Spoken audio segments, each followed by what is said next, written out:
What's up? Hey, hello everyone. Wow. So today we are back going to be talking about Survivor season 42, episode 9, and this is our 300th video podcast here on our Survivor Scholars YouTube channel, which is so exciting. So my name is Rachel. I'm Alyssa, and what an episode to have the 300th podcast before. I feel like this episode just has summarized a lot of the Survivor experience. There was some strategy, there was some great social conversations at the end of the day. We got a blind side, and I just feel like this is the kind of Survivor that we live for, and I'm really excited to talk about it.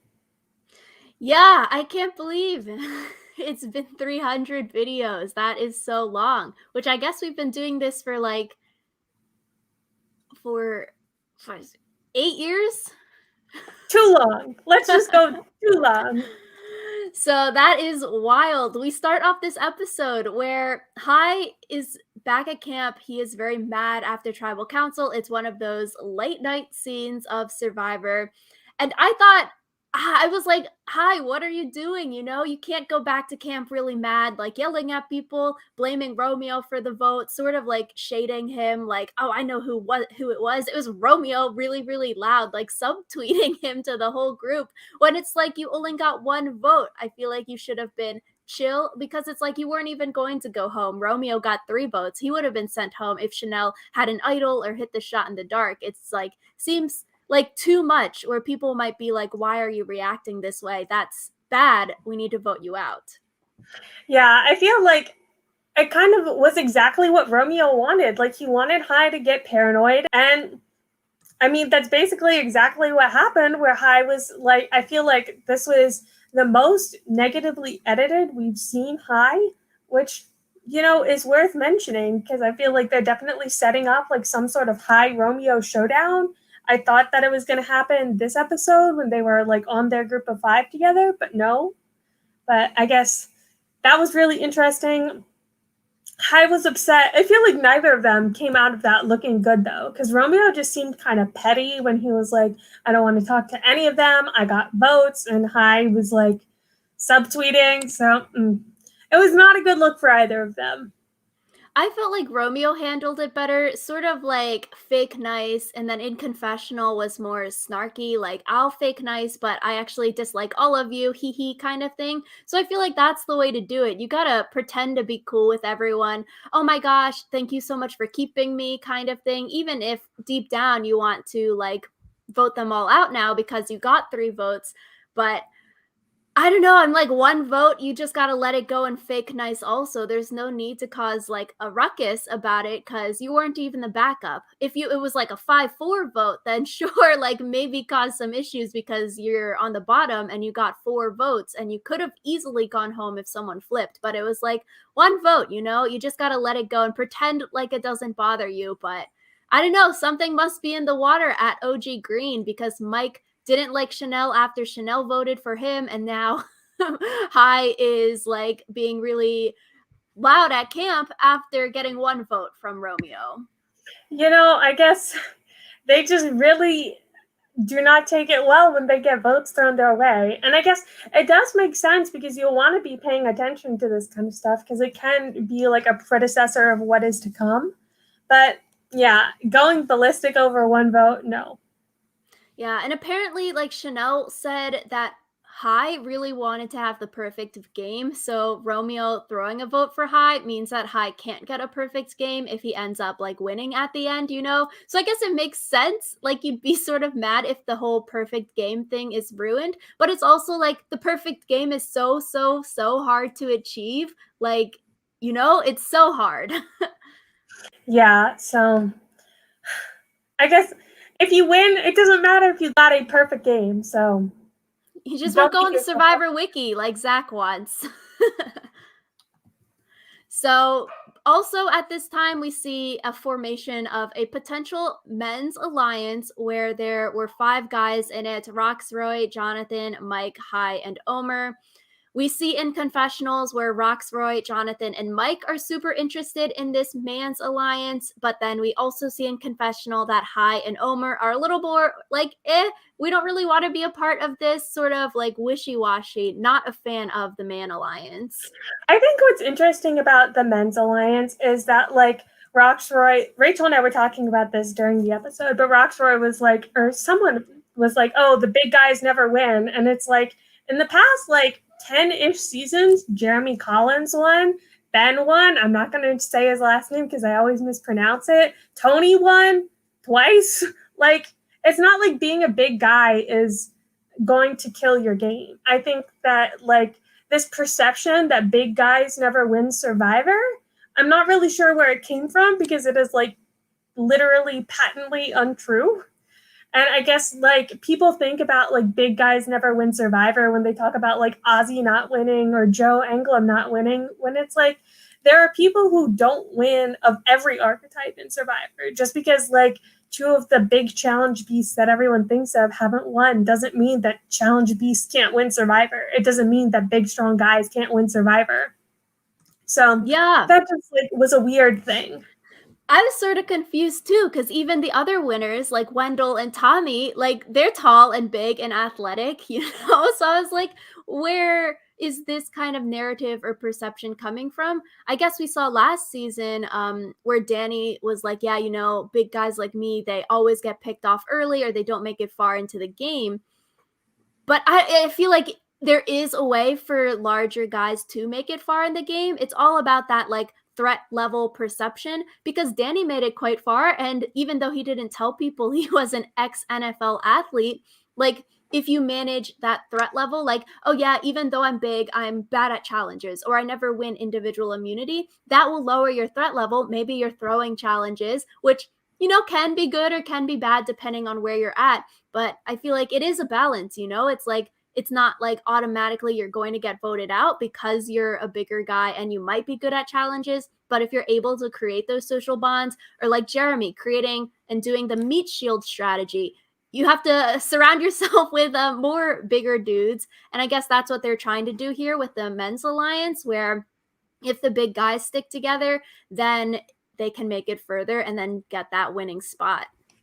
Yeah, I guess it's like everyone has to do social management with being aware of the ways that they might be perceived as a threat and like find ways to get around that. So I just feel like the whole men's alliance thing, kind of weird. Kind of weird. Yeah, and like when talking about representation at the end of this episode, it also felt weird that they left Romeo out of the men's alliance, given that he's one of the two gay men left in the game, and then you're leaving him out of the man alliance. I don't know. It's just sort of weird there. Yeah, there was some weird stuff, and like you, I guess how much of it was just that's a whole different conversation that we may or may not have in the future. But yeah.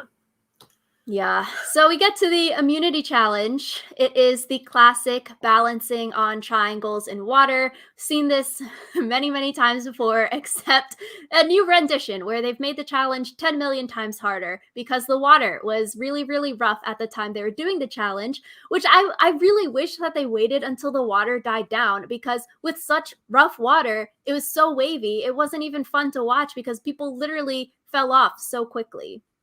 Yeah, it wasn't fun to watch too because most of it was just like them wildly moving around and I couldn't really tell what was happening. So, Yeah, and with rough waters, it changes the whole premise of the challenge, because if it's stagnant water, it's more about like balance. But now with the rough water, it's balance, but it's also like core and leg muscles and strength, you know, where you need to be like working out those parts of your body to be able to be better at this new version of the challenge. yeah, it's not an endurance challenge anymore. Yeah. So the two teams got split into teams of 5, which are the separate tribes for tribal. Team 1 here is Hai, Romeo, Mike, Omer, and Roxroy. Team 2 is Drea, Jonathan, Tori, Lindsay, and Mary Ann. And after Jeff says 1 minute in only, it's Lindsay versus Jonathan for one team, and then Hai versus Romeo for the other team. So literally, what, 6, everyone else fell off in 1 minute. Like, that's just so sad. Like, I'd rather see people up for like 10, 15, 20, 30 minutes to challenge it out. Yeah, because I don't think they didn't even move up on the little bridge thing. They were on the bottom rung the whole time. Yeah, this challenge is fun when they go up the ladder and then they're like doing 1 foot on the top of the triangle A-frame. It's like that's when it gets progressively harder and you're like balancing on 1 foot up there. I don't know. It's just so weird too. Yeah. But I think it was over extremely quickly. I think Romeo versus Hai being the last contenders on their tribe was very cinematic. I feel like once it got down to Jonathan versus Lindsay, I was kind of like, okay, Jonathan's gonna win, and then it just became a question of whether Hai or Jonathan would get the food. So, yep, Jonathan wins for his team to get the kebab reward. Hai and Jonathan both win immunity. And I felt like Jonathan be good at this because he's a surfer. So it's like this challenge when it's on the rough water, it's really about balance. And I feel like when you're surfing, you're sort of hunched over like they were and like using your arms to balance you out and like your center of mass is like lower down. So I was like, okay, makes sense that Jonathan would be good at something like this because he's a beach shop owner, surfer guy. Yeah, but I feel like he's also just really strong. So when you bring in the elements of it's a lot about core strength and leg strength with the rough water. Yeah, I'm surprised they still edited this to be like a 10-minute segment if it lasted 1 minute out there. So Yeah, they really stretched it out there.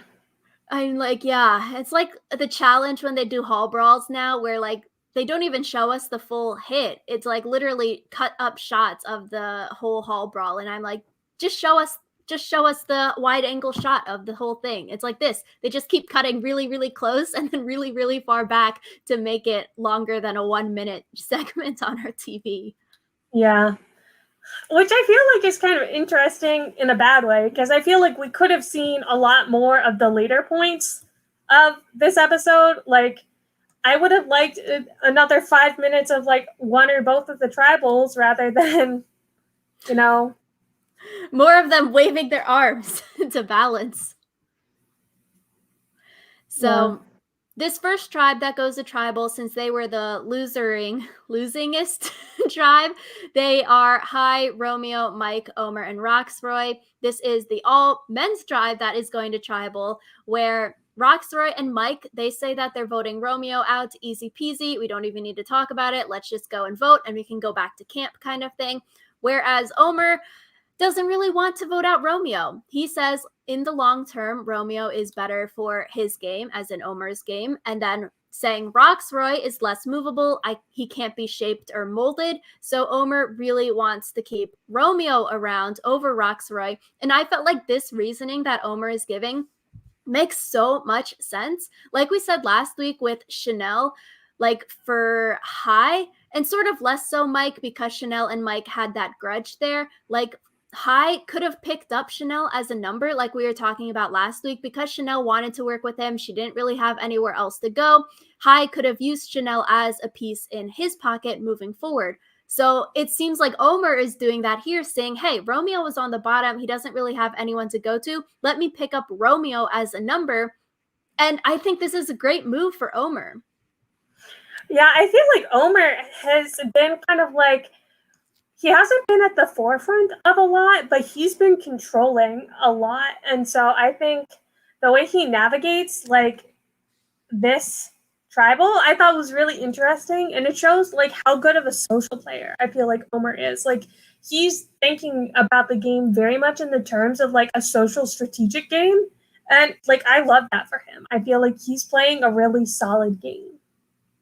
Yeah, Omer has gotten his way these first 3 votes from the merge, Lydia, Chanel, and then Roxroy here to keep Romeo around versus Hai, who we've in that first episode at the merge, where it's sort of Hai versus Omer, feels like Hai has lost. He's 0 for 3 right now, where Omer has won these 3 rounds of the battle, whereas Hai has lost the person every single time, losing Lydia first, losing Chanel last time, and then now he maybe should have wanted to vote or to keep Roxroy around and to vote Romeo out because Hai and Romeo have this fight that they're going through.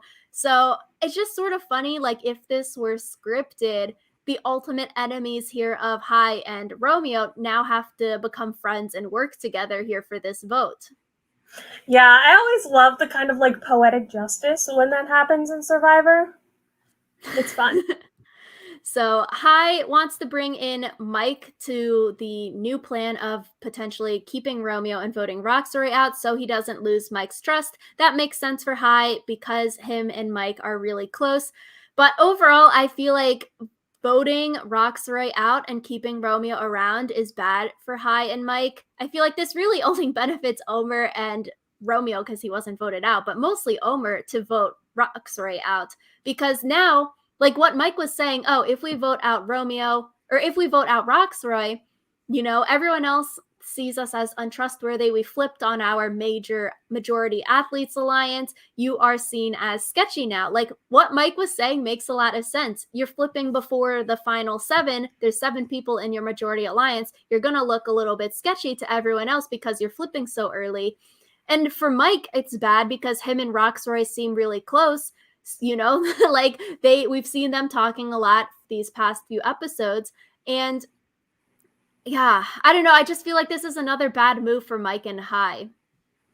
Yeah, I feel like Mike has like been doing that. I wouldn't say a lot, but like there was a time, I think it was 2 episodes ago, when he was like, "Oh, I'll take a bullet for Lindsay," and then she got voted out. Or I'm not sure Or if it was for Lydia, yeah. Lydia. I'm not sure if it was for Lydia, but I think it was for Lydia. But like Yeah. Mike has been like making a pattern of saying like, "Oh, I'm really loyal to this person," and then just kind of going along with it when they are on the chopping block. Like he keeps saying like, "Oh, I can't do that because I gave him my word," and then Yeah, I'm like, for Hai too, he leaves Romeo in the game, and like we just mentioned, they're little not on the same page about things, fighting about stuff where I don't know, if you leave someone in there who you don't have the best relationship with, it's not, you don't want someone who's like your mortal enemy there who might be trying to gun for you or to try to get you voted out, especially now when we're getting down to final 8 is next week. You're going to waste this week to vote out Romeo. He's got no alliance. Someone is going to pick him up, and you might get the vote flipped on you next week because you've got no numbers left because you voted all of your buddies out. So it's like, I feel like Romeo, even though he has been on the chopping block recently, is now in a really good spot because no one's going to want to vote him out because he's like the lone duckling. You're going to bring him up. And like Omer has the right thinking. Let me bring this guy in because no one else wants to work with him. And it's final 8 next week. You're going to need numbers. yeah, the only problem would be like if Romeo decides to go rogueo. Oh, that was a bad one. I tried to get a pun in there and I failed. But like if Romeo decides to go rogue, or if Romeo decides the other side is better, like a lone agent can be really appealing, but it can also be really scary if he flip-flops. And I guess with Romeo, I think that's less of a chance because like the other side has burned him so much. But I guess I'll be interested to see if it ever like comes up as a possibility that Romeo could flip.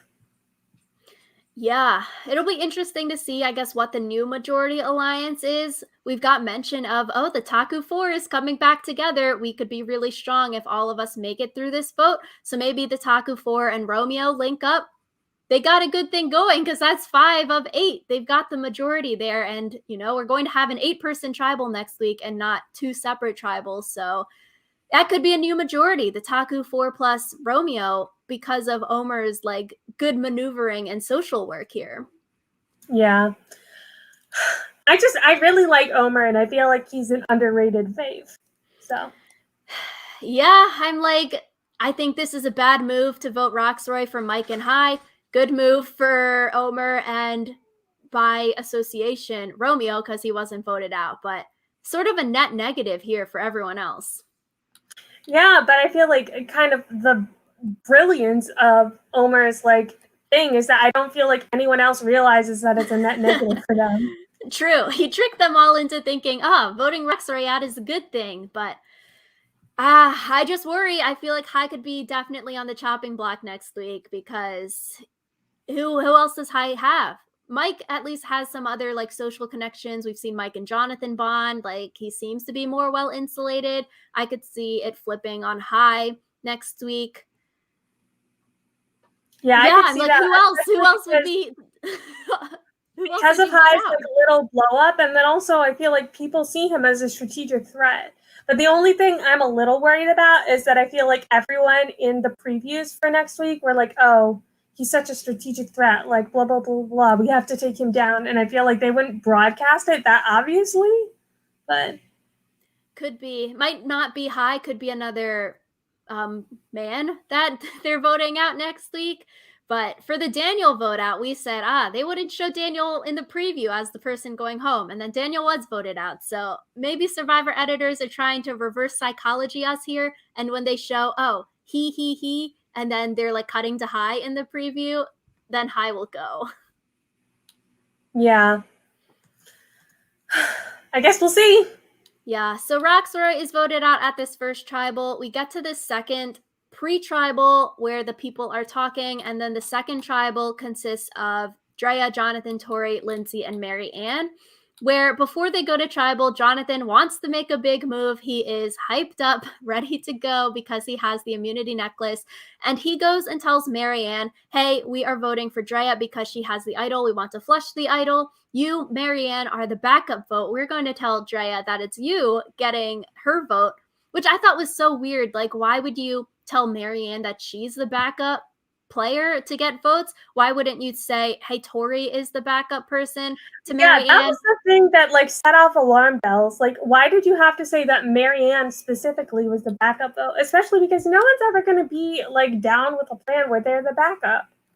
Yeah, exactly. Because it's like if you're Mary Ann, you're like WTF because you know Drea has an idol and Mary Ann knows she has the idol. All of Taku knows she has the idol. So it's like, hey, we're trying to blindside Drea who has an idol. You're the backup. Like Mary Ann is like WTF because if Drea plays the idol, if Mary Ann doesn't play the idol, then she's going home. So it's sort of weird that why would the backup be one of your Taku 4 people over Tori? And I feel like we see Lindsay and Jonathan have this amazing conversation where Lindsay literally says that, like, why isn't Tori the backup? Yeah. And I still don't understand the whole like reasoning behind it. So yeah. Yeah, because they're like, oh, Jonathan, I feel like he thought he was the shit and he was really not the shit when it came to this plan.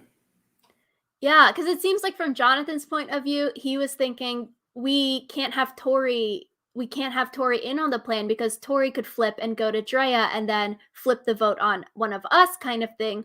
But Lindsay had the correct read saying, no, Tori and Drea aren't that close. Tori wouldn't go to Drea and tell the plan, which LOL to Jonathan because Mary Ann did go and tell Tori the plan. So it's like you're trying to keep a whole person in a 5-person tribal out of the loop. It's like that's not going to go over well, especially because Tori would maybe still be here the next time and you just left her out of a 5-person tribal. It's sort of, you got to tell everyone the plan or a plan, a made up plan or not, for a 5-person tribal. You can't just leave like one person totally out of the loop. And yeah, and I think that's one of the things I don't like as much about the 5-person tribals. Like, in addition to having fewer people to vote for, there's just less room to maneuver in general.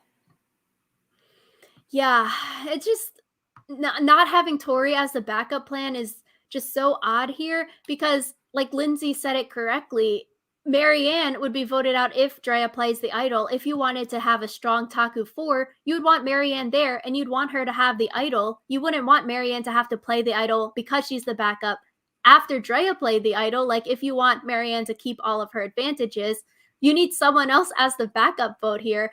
So, like, this whole plan was just sort of weird having like the 2 people with the idols when you want to keep Mary Ann around as like the plan.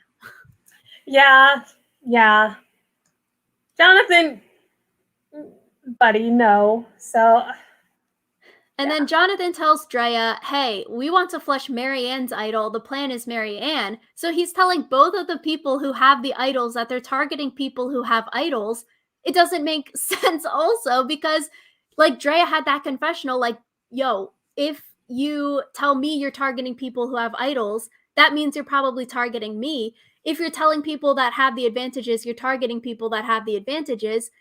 they're not going to want to work with you because they're going to be targeted. That's like at the merge where we saw Drea and Mike link up because they both know each other has the idol, saying, hey, as idol holders, let's protect each other. The amulet people have protected each other thus far. So it's sort of like, why would you tell the person who has the advantage that you know about that you're targeting people who have advantages? Because they're not going to want to work with you. They'd want to work with the other advantage people to keep themselves safe and insulated. Exactly. Which I feel like only leads to advantage get-ins in that kind of scenario, but yeah. So this team, they go to tribal council and we see them walk up because they are going second. They get to see that Roxroy was voted out at that first tribal council. Similar to last season, the second team came in and they saw that Nasir was voted out with an idol at the first tribal. So nothing new there with the mechanics of the game. And you see a lot of shocked and confused faces when this second team is going in because they're probably really, really confused. Hey, our majority athletes alliance, we had a 4-1 majority at that first tribal. Romeo should have been voted out. We heard them speculating when they were back at camp, who do you think is going home? And someone said, probably Romeo is getting voted out there. So I feel like that also led to a lot of the confusion and shocked faces that Roxroy was voted out because their majority alliance did have the majority on that first tribe. So it would make sense, hey, Roxroy should have been safe. yeah. I guess that's kind of what makes it interesting. Like, you kind of hope for the scramble when someone unexpected is voted out. So, yeah. So we get into this really, really awesome, powerful conversation between Drea, Marianne, and the rest of their tribe, where it seems like Drea and Marianne, they realize that the votes are going to be on them because Drea was told the first plan was to vote Marianne. Marianne was told that the whole plan was to vote Drea, where Marianne would be the backup target. So they both know that they're getting votes. And maybe if one of them played the idol, then the other person would be voted out, so that they both need to play their idols in this scenario so that they can be safe, because they didn't want the first 3 members of the jury to be the black contestants from the season. yeah, and I feel like it's really great that we got to hear this conversation between all of them, because I feel like Survivor has been moving more towards acknowledging the ways in which, like, we bring, like, our identity with us wherever we go. Like, the people who go on Survivor bring their identity with them on the island. We got to hear a lot about it last season, and I think that it's great that we're continuing that conversation into this season. I feel like Marianne's whole thing about, like, we all theoretically have a 1 in 18 chance of winning, but that changes depending on who you are. Like, because of Survivor being a social game and wanting to, like, be with people like you, having, like, subconscious biases that might come into play. I feel like this was a really great conversation that kind of summarized a lot of, like, what the social part of Survivor is about, like, realizing these things, having to deal with these things, and just moving forward with them too. Yeah, I agree. I really loved what Marianne said about the 1 in 18 chance, 1 in 20 chance, depending how many people start on the cast, isn't truly a 1 in 18 chance, but it could be bigger, it could be smaller.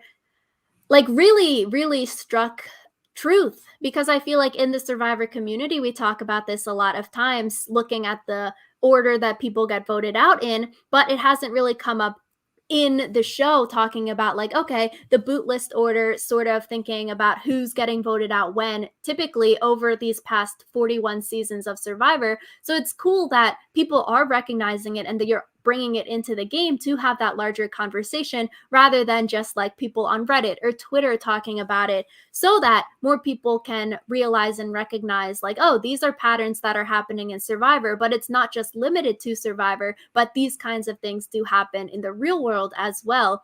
And like, we've talked a lot about Survivor and different biases that come into Survivor, like recently with gender bias in Survivor. So the 1 in 18 chance of winning really, really, like, struck a lot of truth. Yeah, and I just feel like it's really great that we're, like, getting to hear these stories, and I hope that they continue to tell these stories about, like, a wide variety of people. Like Marianne mentioned that Omer is the first Muslim person to make it to the merge. And I feel like that's a really powerful thing. We got to hear some about like transgender people when we had Zeke on a season, and then at the beginning of this season when Jackson was talking about being trans. And I feel like there's a whole like world of people that Survivor like still can explore and like have talk about their experiences. And so like I hope that not all of the conversations end up being as tense as this one, but I hope that they are all learning opportunities like this one was.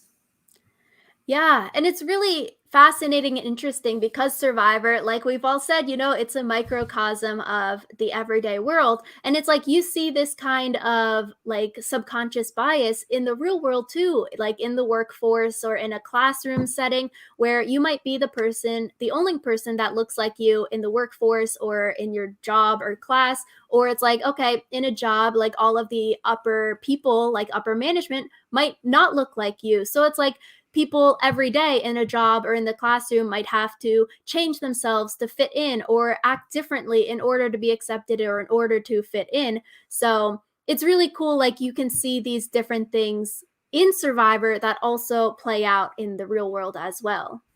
Yeah, which was a really interesting experience. I think a lot of people are talking about it, and I hope that people just continue to talk, continue to learn. Um, yeah, I feel like what was I going to say? A lot of people say that they feel bad for Tori and that she kind of got screwed out of like getting further in the game because of the conversation that happened at this tribal, but I feel like that's not exactly an accurate take on it. And yeah, she was satisfied with the way her game ended, and I think if she wasn't upset about it, none of us should be upset about it on her behalf.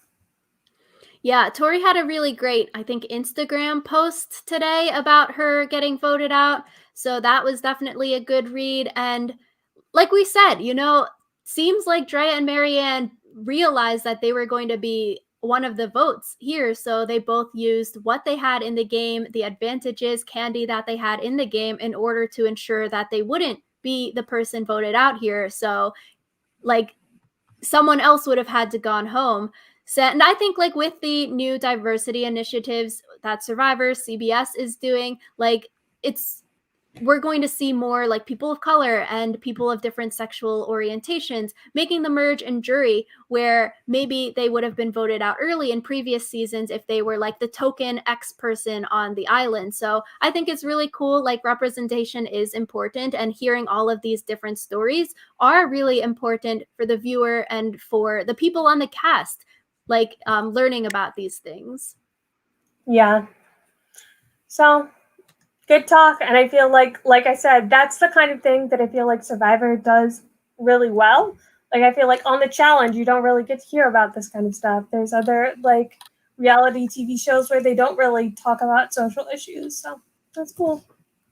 Yeah. So then Jeff says, because of all of these conversations, do you all want to have a vote where we have to go up to the urn and write the names down, or do we just want to talk about it here? And then the group says, let's just talk about it here. Drea and Marianne play their idols, and then the conversation is who should go home between Lindsay and Tori, where then Tori is the person that goes home because the shot in the dark doesn't hit, which I do wonder if they did get up and vote, maybe would have things changed and could have Lindsay got voted out over Tori, because maybe you would want to vote Tori, or you'd want to vote Lindsay to help with the amulet people and get one amulet person down in the game. I feel like it's just a matter of loyalty. They all were like on a super emotional high. I feel like after the conversation that they had. And so I feel like they wanted to kind of stick where it was safe. And I feel like the reasons that they gave for voting out Tori over Lindsay, like her being less trustworthy, her being less close to them, like those are still reasons to vote her out. So I do think it was interesting though, because I feel like this was the first time there wasn't like, oh, let's go up to vote for like a quote unquote good reason. Like the only other time I remember this happening was when Varner got voted out. And so I thought it was interesting that Jeff kind of exercised his producer rights in kind of a more positive way where they could just like talk about it. And I feel like also part of it was Tori took like her being voted out with a lot of grace. And I feel like if someone wanted to be more petty, maybe this would have been a bad choice. But Tori kind of just was like, okay.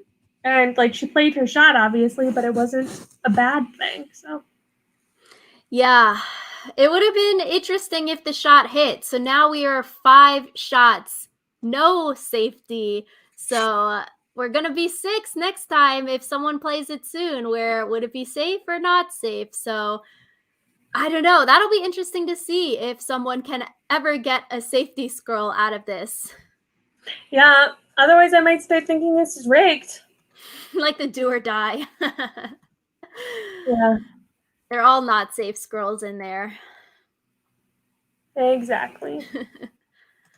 Yeah, I'm excited for the next week of the show. It's final 8, which is insane. Like, what are we? Less than a month away from the finale. Like the end game just comes so quickly. So I'm excited to see what's going to happen. There's so many people left to like root for. I feel like so many people have like a win equity that is quite high. So like there's so many people that could be a good winner. Yeah, I feel like right now, I feel like the top winner contenders are probably and Drea. Omer and Drea, because I feel like everyone else has had some bumps and bruises, but I feel like Omer is really well set up socially. Even though Drea played an idol this episode, she still has like a billion other advantages. So, yeah. Yeah, I could see Omer, Drea, Marianne, Hi, Mike even. I don't know. I just worry for Hi and Mike though. Like they've just voted out all their allies. I feel And I like can see edit that. wise, it's probably not higher Mike, but Yeah. But I can Edric see has been wrong before. if the Taku 4 link up again and then they bring in Romeo like we were talking about, I can see them making a deep run and then you vote out like all of the people that aren't in that group. That would be a force to be reckoned with if like one of these OG alliances want to come back together to That would make be a fun run. and funky. Yeah, they faked that they didn't like each other, but then they come back together. Yeah. So, end us out, Alyssa.